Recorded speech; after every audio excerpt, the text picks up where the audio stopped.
말씀 보시겠습니다. 요한복음 14장입니다. 요한복음 14장 1절부터 6절. 요한복음 14장 1절부터 6절입니다.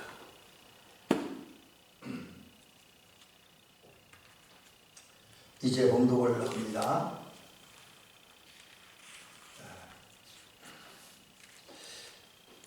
너희는 마음에 의심하지 말라. 하나님을 믿으니 또 나를 믿으라. 내 아버지 집에 거할 곳이 많도다. 그렇지 않으면 내가 너희에게 일렀으리라. 내가 너희를 위하여 거처를 예비하러 가노니 가서 너희를 위하여 거처를 예비하면 내가 다시 와서 너희를 내게로 영접하여 나 있는 곳에 너희도 있게 하리라. 내가 어디로 가는지 그 길을 너희가 아느니라. 도마가 이르되 주여 주께서 어디로 가시는지 우리가 알지 못하거늘 그 길을 어찌 알겠사옵나이까. 예수께서 이르시되 내가 곧 길이요 진리요 생명이니 나로 말미암지 않고는 아버지께로 올 자가 없느니라. 없느니라. 7절까지 읽을 뻔했네요. 자, 오늘은 이 말씀 가지고 지금 6절에 그런 말씀 있잖아요. 내가 곧 길이요 진리요 생명이니 이런 말씀이 있고요. 또 1절에 보니까 하나님을 믿으니 또 나를 믿으라 이런 말씀이 있습니다. 그래서 이 말씀을 이렇게 제목으로 연결해 봤습니다. 그래서 오늘은 이 시간에는 길과 진리와 생명 되신 예수님을 믿으세요 이런 제목으로 말씀드립니다. 다시 제목을 소개해 드립니다. 길과 진리와 생명 되신 예수님을 믿으세요 이런 제목입니다. 우리 인간들에게 있어서 가장 시급한 것, 급하게 필요한 게 있죠. 그러면서 꼭 우리에 갖춰져 있는 것, 우리에게 있어야 될 것이 있습니다. 그게 뭐냐? 생명. 우리는 살아있어야 됩니다. 예수님도 삶의 생명의 중요성, 삶의 중요성을 여러 차례 얘기했어요. 다른 것은 다 얻어도 생명을 잃으면 아무 소용이 없다. 그렇게 말씀하셨습니다. 살아야 됩니다. 근데 그 사는 것도 이제 무엇이 사느냐가 중요한데, 물론 육체도 살아야지요. 육체도 살아야지만 더더욱 시급한 건 영혼이 살아야 됩니다. 많은 현대인들의 문제는 육체는 다 강건하게 잘 살아있는데 정말 절대 다수의 인간들이 영혼이 죽어 있습니다. 영혼이 죽어 있어요. 이게 심각한 문제입니다. 그래서 영혼이 죽어 있다 보니까 하나님을 모르고 예수님을 모르고 믿지 않은 겁니다. 그래서 지금 우리 이 시대에 또 우리들의 개인에게도 현대 사회에서 가장 시급한 건 사람들이 영혼이 살아야 돼요. 영혼이 사는 길이 결국 인간이 행복에 이르는 것이고 또 영혼이 사는 것이다 라고 하는 것이죠. 자, 그러면 영혼이 함께 산다, 영혼이 살았다, 이게 어떤 의미가 되냐면, 물론 이제 영혼은 여러 가지 이제 각자 연구하는 분야에 따라서 추구하는 분야에 따라서 다르게 해석하기도 하고 다르게 이야기하기도 합니다. 예를 들어서 음악하는 사람들, 철학하는 사람들은 정신세계의 것을 영혼이라 그래요. 물론 정신세계의 것이 영혼이 아니면 분명합니다만, 또 기독교적인 의미에서 영혼이 산다라고 하는 것은 물론 정신세계가 산다, 양심이 산다 그런 의미도 있지만, 또 이성이 산다는 의미가 있지만, 실제로 하나님과 나와 하나 된 거예요. 인간의 영혼이 살았다. 그거는 예수님이 내 안에 계시고 내가 예수님 안에 있음으로써 예수님과 나와 하나가 되고 주님과 함께하는 삶, 주님과 동행하는 삶을 사는 것이 영혼이 사는 거예요. 다른 것이 다 있다 할지라도 주님이 내 안에 없고 내가 주님 안에 없고, 그래서 주님과 나가 분리된 상태, 주님이 없이 사는 인생이라면, 그러니까 분리된 인생이라고 한다면 이것은 영혼이 죽은 인생이지요. 근데 우리가 무엇보다도 영혼이 중요합니다. 그래서 예수님도 육체는 무익하니 살리는 것은 영이라. 살리는 것은 영이요 육은 무익하다. 이렇게 말씀하셨어요. 그리고 또 이건 육체를 학대하라는 얘기가 아니라 우리 인간에게 가장 소중한 건 영혼이 사는 게 중요하다. 라는 그런 측면에서 예수님이 말씀하신 거지요. 영혼이 사는 것이 왜 중요하냐면, 육체는 우리 권사님들이나 저랑 다 아직은 경험하지 않았지만 장차 이제 경험하게 되는데, 육체는 제한된 기간 사는 겁니다. 제한된 기간. 그러니까 그 시편의 표현대로는 보통 인생이 이제 70이고 강건하면 80이다. 그런데 요즘에는 그 성경의 좀 기준과 좀 다르게 오래 살죠. 그러나 아직도 우리나라에 100세까지 사는 사람들이 그리 많지는 않지요. 그런 우리 일본에는 115살까지 산 할머니가 있다고 부릅니다. 우리나라에도 100세가 되는 분들은 많이 있는 건데 그렇다고 110세, 120세가 되는 분들은 제가 아직까지 우리나라에서 120살까지 살았다는 사람을 들어본 적이 없습니다. 우리 권사님 120살까지 산 사람이 있다는 거 들어보셨어요? 못 들어봤죠? 110살까지 산 사람이 있다는 거 들어봤어요. 근데 뭘 얘기하냐? 어차피 육체의 생명은 제한되어 있습니다. 제한되어 있어요. 그러나 하나님의 창조돼서 인간 속에 들어온 영혼은 영원히 사는 거잖아요. 그 영혼이 비록 지옥에 가도 잘못된 지옥에 가도 영원히 사는 거예요. 고통을 당하냐 불행한 거지만 그러나 하나님의 은혜로 또 본인의 예수를 믿음을 그 결과 하나님 나라 영원한 하나님에 들어가면 거기서도 영원히 행복하게 사는 겁니다. 그래서 예수님께서 육체는 제한된 삶을 살고 영혼은 영원히 사는 것이기 때문에 살리는 것은 영이요 육은 무익하다 이렇게 말씀하신 겁니다. 그래서 우리 성도들은 영원히 살아야 하는데 영원히 산다고 하는 것은 예수님과 내가 하나가 되어서 주님과 내가 함께한 삶, 주님과 내가 동행하는 삶을 살 때에 이제 우리가 영원히 살았고 영원히 살았을 때 진정한 온전한 인간이 되었다라고 이야기할 수가 있는 것이죠. 자, 그러면 이제 영원히 살아야 하는데 그럼 영원히 사는 게 어떻게 가능합니까?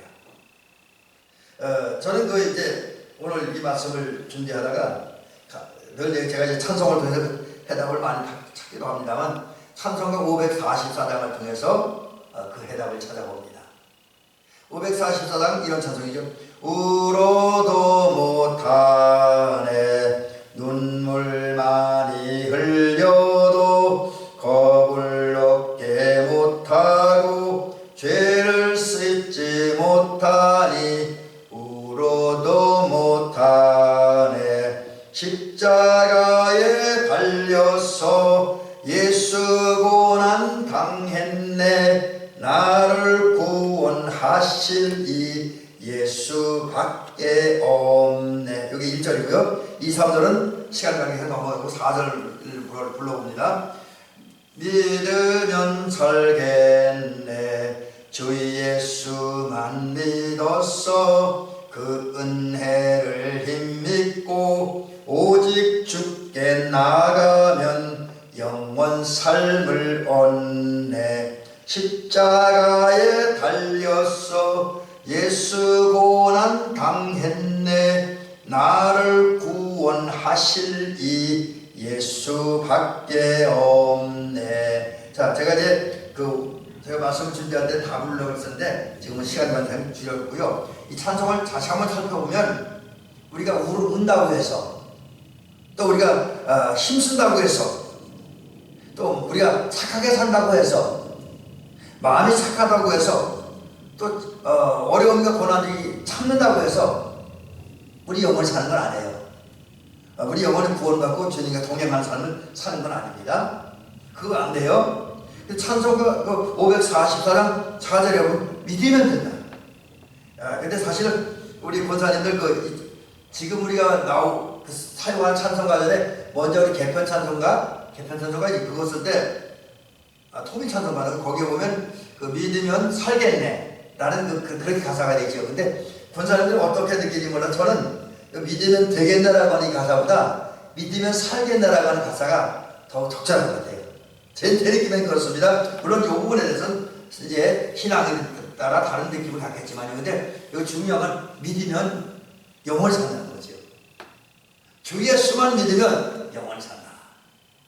그래서 사도 바울도 이런 얘기를 하잖아요. 주 예수를 믿으라 그리하면 너와 내 집이 구원을 얻으리라.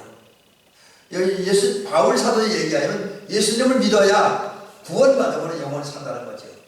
물론 영원히 구원받는 게 먼저냐 또 영원히 사는 게 먼저냐 이제 이렇게 이야기하면 이거는 순서를 이야기하기 쉽지 않습니다. 그건 닭이 먼저냐 계란이 먼저냐에 속하는 문제인데 어쨌든 예수를 믿어야 영원히 사는 겁니다.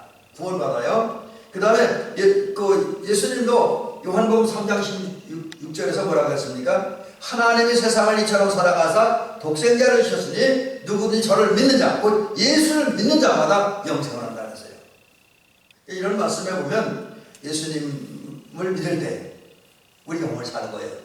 그래서 영원히 사는 거로 이제 내 영혼이죠. 영원히 사는 거로 내가 구원을 완성하게 되어지고 또 하나님 나라 백성이 돼서 영원한 하나님 나라를 차지할 수 있다. 이 땅에서 하나님 나라 백성을 복된 삶을 살고 다시 중요한 건 영원한 하나님 나라를 차지한다는 거잖아요. 이 영원한 하나님 나라의 백성이 되어진다라는 겁니다.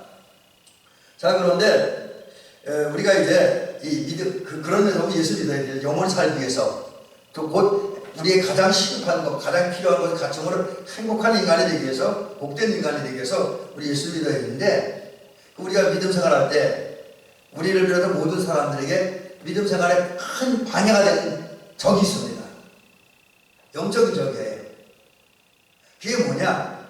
물론 여러 가지 측면에서 많이 이야기할 수는 있습니다. 근데 오늘 본문을 통해서 예수님이 말씀하시고 성경 산상수훈이라든지 여러 몇 군데의 말씀을 살펴보면 우리가 믿음 생활하는데 큰 장애가 되는 것이 하나 있습니다.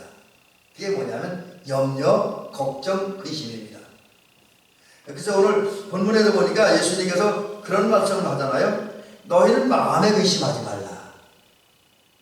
여러분, 예수님께서 왜 요한복음 14장을 여기 말씀하시면서 제일 먼저 믿으라는 말부터 하지 않고 마음에 근심하지 말라고 했을까요?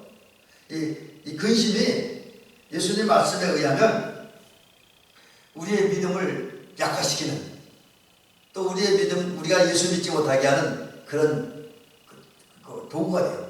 다시 말씀드리면 믿음 생활의 가장 큰 방해물, 믿음 생활하는데 가장 큰 적이 되어진다라는 거죠. 우리말의 염려하고 이 성경에서 말하는 염려와는 좀 다른 의미가 있으며, 이 성경에서 말하는 염려, 걱정, 근심이라는 말을 이렇게 한번 사전을 찾아보니까 이런 다양한 의미들이 있더라고요. 뒤흔들다, 선동한다, 어지럽힌다, 불안하게 한다, 선동한다는 게 동요시키다, 교란하다, 무질서에 빠뜨린다, 또 나눈다. 나눈다는 것은 제가 이미 여러 차례 말씀드렸는데, 오늘은 제가 또 원어를 찾아보다 보니까 우리를 선동하게, 우리 마음을 선동하고 혼란하게 하고 어지럽게 하고, 자, 이런 단어들의 의미를 통해서 깨닫는 게 뭐냐면, 우리가 염려와 걱정과 근심에 빠질 때 우리가 영적으로 혼란에 빠져요. 영적으로 혼란에 빠집니다. 그리고 염려할 때 이제 우리 혼란에 빠지고 우리 영혼과 정신이 어지러워져요. 그래서 그러다 보니까 우리 생각이, 마음이 하나님께 집중되고 하나님께 향하지 못하고 갈라져요. 나눠져. 그래서 불신해지게 됩니다. 그래서 이런 면을 보면 염려와 걱정이라는 것이 우리 신앙생활에 예수님 믿고 예수님 뜻에 순종하는 것에 가장 큰 적이 됩니다. 방해꾼이 되어진다 라는 것입니다. 그래서 우리가 적어도 영원히 살기를 원하고 영원히 삶으로 구원을 완성하고 영원한 하나님 나라에 들어가기 원하는 성도라고 한다면 염려 걱정을 버려야 돼요. 근데 이게 사실 사는 동안에 염려 걱정 버리는 건 쉽지는 않지요. 그럼에도 불구하고 염려 걱정은 우리에게 아무런 유익이 되지 않기에 예수님도 마태복음 6장 31절에서 말씀하시기를 무엇을 먹을까, 무엇을 마실까, 무엇을 입을까 하지 말라. 이것 때문에 염려하지 말라. 생계 문제를 염려하지 말라. 또 삶의 문제, 건강의 문제, 농사의 문제, 나의 미래의 문제, 또 자녀들의 문제, 이런 것 때문에 염려하지 말라. 인생살 동안 만나는 여러 가지 상황, 환경과 어려움 때문에 염려하지 말아라. 적어도 구원을 완성하려면, 하나님 나라 백성이 되려면, 진정한 하나님의 자녀가 되려면 염려를 하지 말아야 한다. 어떻게 가능합니까? 염려하자는 게 하나님의 은혜가 임할 때, 성령의 도우심과 인도하심이 있을 때 염려, 걱정, 근심에서 벗어날 수 있을 것입니다. 우리 인간의 마음과 의지가 되고는 안 돼요. 그 염려, 걱정 벗어날 수 없습니다. 그러므로 우리는 하나님의 은혜와 도우심을 따라서 예수님을 믿어야 되고 하나님을 믿어야 됩니다. 오늘 본문을 통해서 주께서 주신 분명한 말씀이 앞에서는 너희는 마음에 근심하지 말라 말씀하신 다음에 그 다음에 하시는 말씀은 뭡니까? 하나님을 믿으니 또 나를 믿으라. 하나님을 믿으니 또 나를 믿으라. 여러분 그렇습니다. 우리가 하나님을 믿어야 돼요. 근데 여러분 하나님을 믿는 사람 속에 자연스럽게 생기는 예수님을 믿게 되어집니다. 왜 그러냐? 우리 성경에 보면 요한복음 10장 30절에서 말씀하시기를 예수님께서 말씀하시는데 아버지와 나와 아버지는 하나라고 했습니다. 예수님과 하나님은 하나입니다. 그래서 우리가 성령의 도우심과 은혜를 따라서 하나님을 나의 아버지로, 나의 왕으로, 나의 목자로, 나의 피난처로, 나의 산성으로, 나의 돕는 자로 우리가 확실히 믿으면 그 믿음은 자연스럽게 예수님께로 연결돼서 예수님이 예수님이 동동력 탄생을 믿습니다. 마리아의 몸에 잉태되고 마리아의 몸을 빌어 사람의 몸을 입고 세상에 오신 것이 믿어집니다. 또 그분이 땅에 살면서 천국 복음을 전파하고 십자가에 달려 죽으심으로써 우리를 구원하신 그리고 우리 생명을 주신 하나님의 자녀가 되게 하신 이 사실이 믿어집니다. 그리고 장차 주님께서 다시 오셔서 우리 영원한 하나님 나라로 데려갈 것이 믿어집니다. 그래서 우리가 예수님과 하나님은 하나이기 때문에 하나님을 믿으면 또 예수님을 믿으면 두 분 다 함께 믿어집니다. 근데 이거 믿음도 또 성령의 은혜와 감동을 통해 되어 있잖아요. 하나님께서는 먼저 우리들에게 은혜를 베푸심으로 우리가 예수님을 잘 믿을 수 있도록 제대로 믿을 수 있도록 도우시고 역사하십니다. 자, 그 다음에 그러면 오늘 본문 중에서 거의 결론 부분으로 지금 가고 있는데 이제 두 가지만 더 말씀을 드려보려고 합니다. 제가 지금 앞부분에 한 서너 가지 말씀드렸는데 그러면 우리가 왜 예수 그리스도를 믿어야 되느냐? 왜 하나님을 믿어야 되느냐? 여기 오늘 이제 1절부터 3절 사이에서 또 6절 내에서 보면 우리가 예수님을 믿어야 되는 하나님을 믿어야 되는 아무것도 염려하지 말고 걱정하지 말고 근심하지 말고 하나님을 믿어야 되는 이유를 두 가지를 이야기해 주고 있습니다. 그게 뭐냐? 첫째는 예수님이 우리보다 먼저 하나님께 올라가셨습니다. 그리고 하나님 보좌 우편에서 우리를 위해 중보기도 하시면서 또 하나님 나라 안에 우리들이 영원히 머무를 집을 건설하고 계시기 때문입니다. 그래서 오늘 2절 3절에 뭐라고 이렇게 있습니까? 내 아버지 집에 거할 것이 많도다. 그렇지 않으면 내가 너희에게 일렀으리라. 내가 너희를 위하여 거처를 예비하러 가노니 가서 너희를 위하여 거처를 예비하면 내가 다시 와서 너희를 내게로 영접하여 나 있는 곳에 너희도 있게 하리라. 예수님께서 이제 말씀하시는 게 예수님이 제자들과 영원히 함께 하지 않는다. 세상에서는 예수님은 사람의 몸을 입고 이 세상에 오셨고 30년은 개인의 사생애를 살고 3년 동안은 제자들과 군중들과 함께 하셨습니다. 특별히 제자들과 거의 함께 하셨습니다. 제자들 잠깐 주님을 떠난 때도 있었고 또 주님께서 기도하기 위해서 잠깐 제자를 떠난 때도 있었지만 대체로 예수님과 제자들은 함께 동고동락하면서 먹고 마시고 사역하셨습니다. 그래서 예수님과 제자들 사이에는 아주 깊은 정이 쌓였습니다. 여러분 그렇잖아요. 우리가 보면 저도 며칠 전에 친구 목사님들, 동료 목사님들 잠깐 만나고 헤어졌는데 만날 때는 좋은데 헤어질 때는 많이 섭섭하더라고요. 그래서 다음 만남을 기약하면서 헤어지긴 했습니다. 근데 그와 마찬가지로 여러분 제자들의 입장에서 볼 때 또 예수님도 마찬가지였으리라고 생각이 되어져요. 근데 예수님이 오셔서 함께 하시고 그 함께 하시는 가운데 먹고 마시고 말씀하시고 또 가르칠 때는 책망도 하시고 용기도 주시고 또 때로는 이제 그 놀라운 기적과 역사를 보면서 제자들이 예수님에게 대한 정이 더 깊어졌어요. 그런 상태에서 예수님이 떠나간대요. 물론 이제 십자가 달려 죽으시는 것, 떠나간다는 건 1차적으로는 십자가 달려 죽으시는 것을 말하는 거죠. 십자가 달려 죽으셨다가 3일 만에 부활하셔서 다시 제자들을 찾아오십니다. 그러나 부활하셔서 제자들을 찾아오셨다고 영원히 그들과 함께하는 건 아니에요. 주님은 곧 가시게 됩니다. 다시 하늘나라로. 이 일은 제자들에게는 섭섭한 일입니다. 그러나 예수님은 그것이 유익하대요. 우리 도움이 된다는 거예요. 왜? 주님이 가셔야 요한복음 16장이나 14장에 보면 보혜사 성령이 온다는 거죠. 주님이 가셔야. 육신을 입으신 주님이 하나님 나라로 가셔야 보혜사 성령이 온다는 거예요. 제자들에게. 또 주님은 그의 이제 첫 번째 유익, 두 번째 유익은 뭐냐? 주님이 가신 다음에 하나님 보좌 우편에서 제자들의 중보기도 하면서 하시는 일이 뭐냐면 제자들이 장차 가서 영원히 머무를 천국에 있는 제자들이 머무를 집, 성도들이 머무를 집을 예비한다. 예비한다는 것은 준비한다라는 것입니다.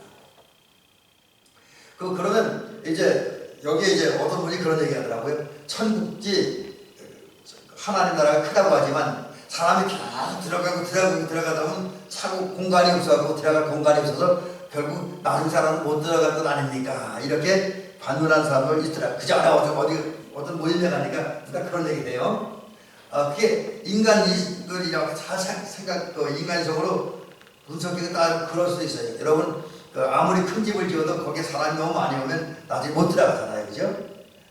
마치 성경의 어리석은 부자가 그 창고를 크게 졌는데 너무 사람 많으니까 이제 곡식을 다 들어가서 새 창고를 지었다 그러잖아요.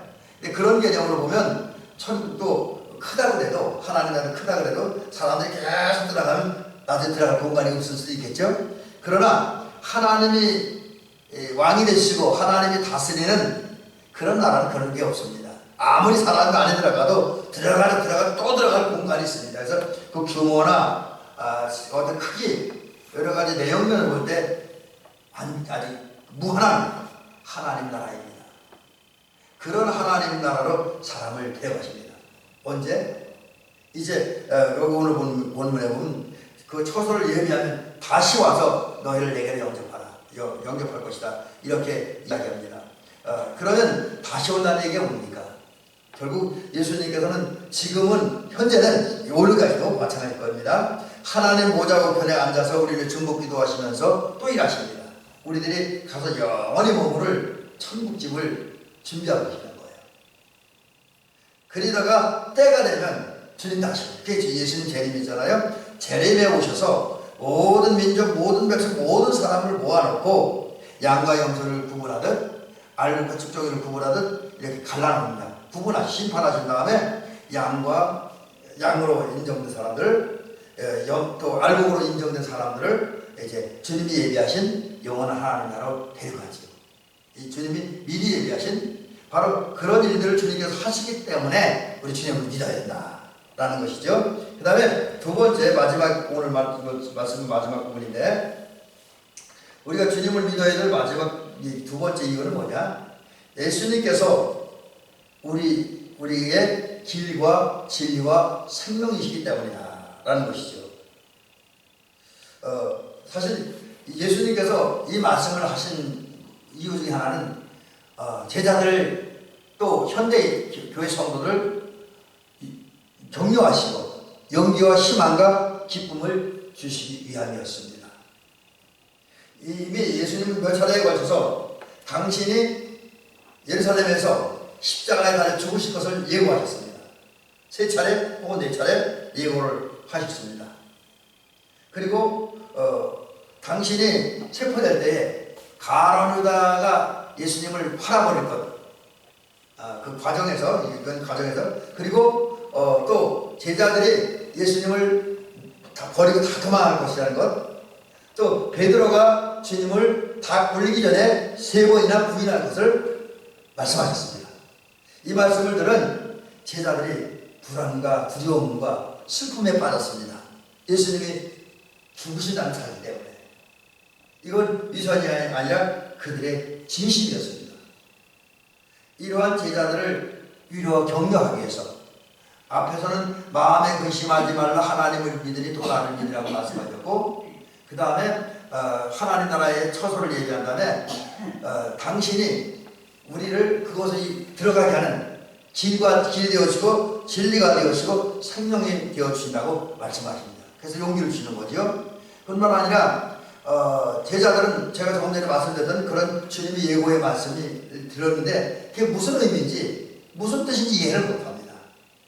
그래서 도마가 오늘 5절에 보니까 주여 주께서 어디로 가시는지 우리가 알지 못하고는 그 길을 어찌하게 싸움나이까 이렇게 질문합니다. 주님의 말씀을 이해를 하지 못해요. 이런 제자들을 향해서 주님께서 이제 제자들이 가야 할 또 최종적인 목적지를 얘기해주고 또 제자들이 어떤 깨닫지 못하는 것을 알려주기 위해서 하시는 말씀이 내가 곧 길이요 진리요 생명이다. 이게 예수님만이 이 말씀을 그냥 하는 거예요. 예수님만이 우리 영원히 사는 길이고 예수님만이 영원히 삶으로 구원을 완성하고 하나님 나라의 자녀가 되는 유일한 길이고 유일한 진리고 유일한 생명이다. 또 예수님만이 우리가 구원을 받고 하나님 나라에 들어가는 가장 안전한 길이고 가장 평탄한 길. 여기 평탄한 게 고난이 없다는 얘기 아니라 하나님 나라로 가는 가장 좋은 길이다. 이런 의미가 있습니다. 그리고 이것은 적어도 닫힌 문이 아니라 열린 문이다. 적어도 마음과 생각이 하나님께 향하는 그런 사람들을 향해서 열린 문이다. 열린 길이다.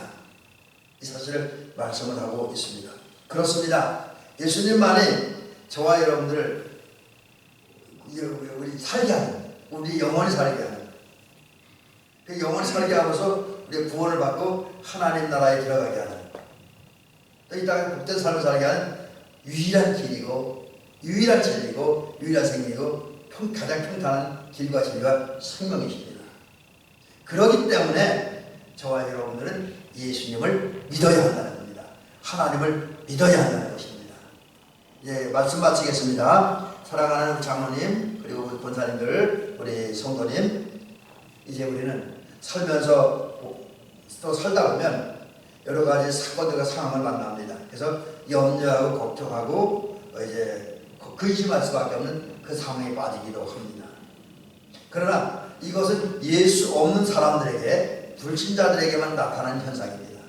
예수 믿는 사람들은 우리가 잘나서가 아니라 하나님의 은혜와 성령의 역사하심으로 염려, 걱정을 뛰어넘을 수 있는 길이 있습니다. 그게 뭐냐? 하나님의 은혜를 따라서 우리가 예수님을 믿으면 되는 겁니다. 하나님을 믿으면 되는 겁니다. 그래서 이제 우리가 굳이 하나 할 일이 있다고 한다면 하나님의 은혜 사모하시기 바랍니다. 어떤 은혜? 우리의 길과 진리와 생명이 되신, 우리를 위해 천국집을 예비해놓고 우리를 그곳을 인도하신 그 유일한 길과 진리와 생명이 되신 예수님, 그리고 그 예수님을 보내신 그 예수님이 하나이신 아버지 하나님을 잘 믿고 바라 믿고 흔들리지 않은 믿음을 갖기를 사모하시고 그것을 위해 기도하시기 바랍니다. 그러면 하나님의 도우심에 의해서 우리에게 진정한 믿음이 생기게 될 것이고, 그 믿음이 생길 때 우리 염려, 걱정, 근심 그거 다 극복하고 평안하고 행복하게 이 땅에서 살게 될 것입니다. 하나님 나라 백성답게 그리스도인답게 권세 있게 살게 될 것이고 영원한 하나님 나라가 이루게 될 것입니다. 이러는 저희끼를 주의 이름으로 축원합니다.